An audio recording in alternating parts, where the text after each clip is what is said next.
Hello বন্ধুরা, আপনারা কি জানেন ট্রেন লাইনে ডাব্লু চিহ্নিত পিলার কেন বসানো থাকে? এই ডাব্লু চিহ্নিত পিলার অর্থ হুইসেল বাজানোর নির্দেশনা।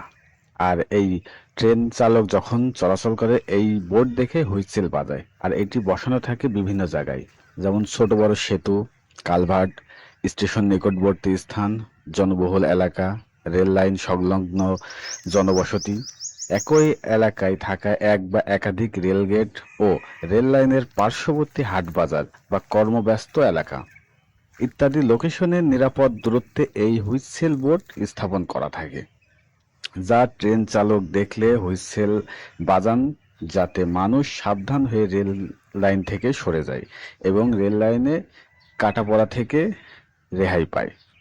আর ট্রেন চালক যখন এই বোর্ড দেখে তখন হুইসেল দেয় এবং মানুষ নিরাপদ দূরত্বে চলে যায়।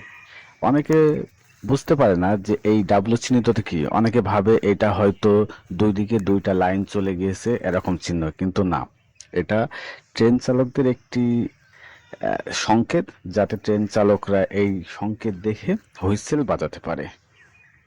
ধন্যবাদ।